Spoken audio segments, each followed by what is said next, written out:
So today I'm gonna show you how to take photos like this and this for under 50 bucks.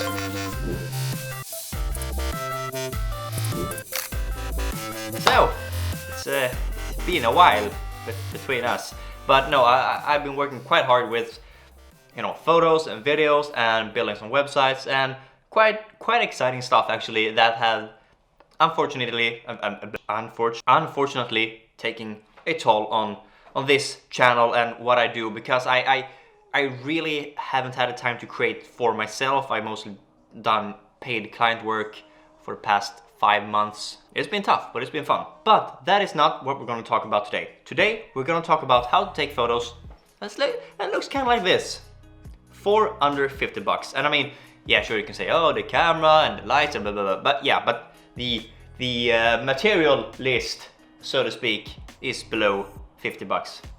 And it's quite amazing and it's quite simple. And I'm thinking I'm going to show you like the whole process, the setup, the lights, the backgrounds, how to frame the object, what to put around the object to make it looks, more interesting. Yeah, I just need to eat my breakfast first. So we're gonna start with the backgrounds, and I actually gone and bought myself some backgrounds from a Swedish company called Holy Shit. Well, I mean, the company is not called Holy Shit. So I've got a red background, a like pink, and a blue somewhere in here. I'm thinking red.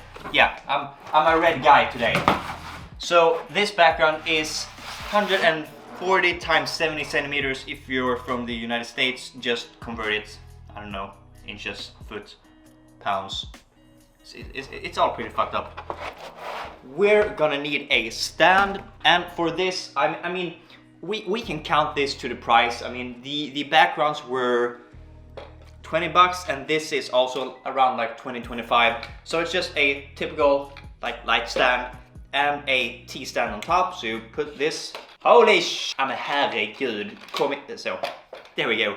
So this is just a T-stand with 2 clamps. So you can clamp the. So the next thing to do is to find a place where you can take the photos. I'm gonna use my dining room table back here. And one important thing to think about, if you can see on the left hand side, right hand side, and yeah, it's there. You can kind of see the stand through the background. That's not perfect. Light up the scene to not, this is all part of the creative process, by the way. I mean, not everything is perfect. So the next step is to make the background kind of stick to the place. And if you can see this, when the background is completely flat with the stand, I guess we can call it, you can see it quite clearly through it. One tip is to just drag it out. Have this nice little ski slope, the exponential curve, if you will, stonks, just to curve it out. So as lighting goes, I just have a regular studio light from Newer, nothing special, and this small light from BYEEE. I mean, this is kind of cool actually. So this is a regular light. You can control the RGB of the light. I don't know if you can see it. Yeah. You can control RGB of the light.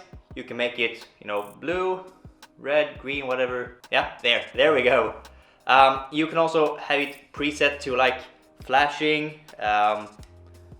I don't know what else. Emergency, paparazzi. Yeah. Just a small little handy light.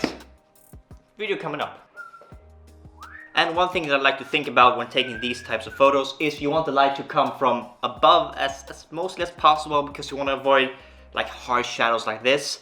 That's not pretty. So we're gonna have a huge light box, the bigger the better. Have light coming from as much as above as possible, and we're gonna have the small light back there to backlight the object. I'm just gonna figure out what to shoot.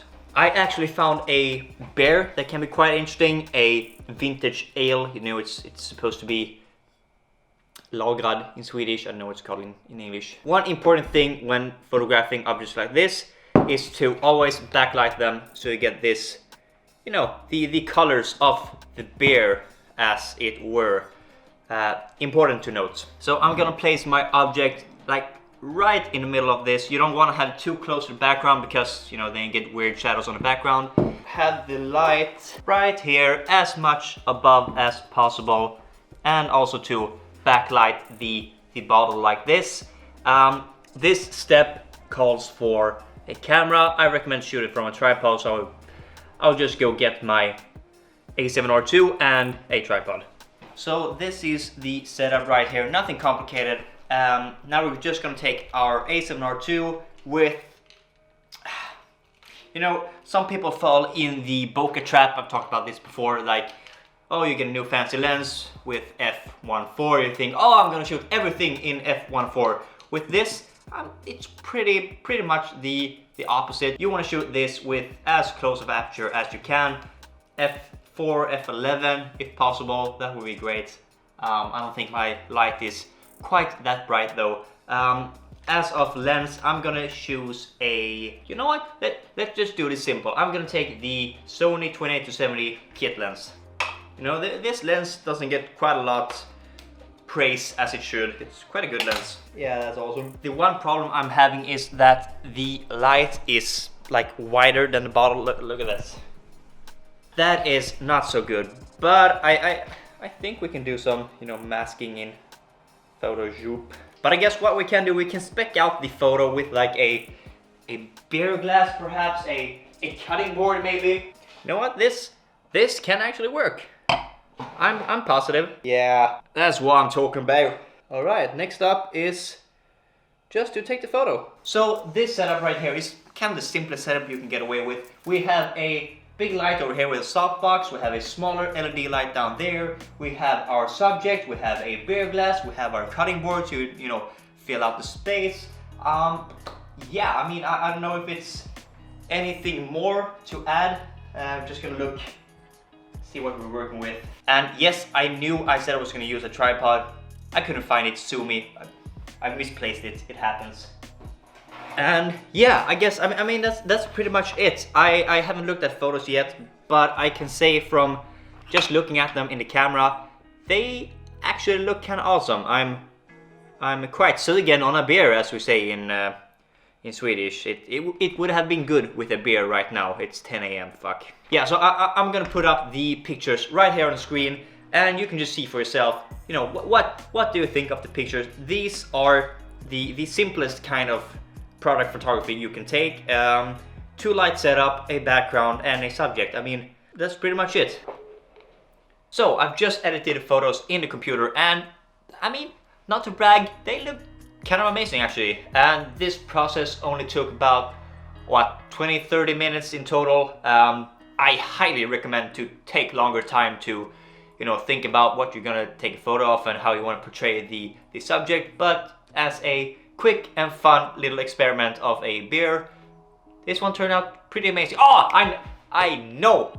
Ah, god damn it. I know what I should have done. When you take photos of cold beverages, you want to have the condensation dripping off the bottle. Holy shit, how could I forget that? Yeah, there's always room for improvement. So I guess that pretty much wraps up this video. Thank you guys for watching. I hope you enjoyed it. I hope you learned something, that we can take pretty awesome looking product photography for just under 50 bucks. As I mentioned in the beginning, the backgrounds were 20 bucks a pop and the stand were 25, so 45 bucks for quite amazing results actually. So you know, it's just your creativity that is the limit. Kreativitet in Swedish. So that is it. Don't forget to subscribe if that's something you're into. It's just a little button down there, thumbs up, thumbs down, I don't know. Thank you guys for watching. I'm gonna roll off now and say goodbye.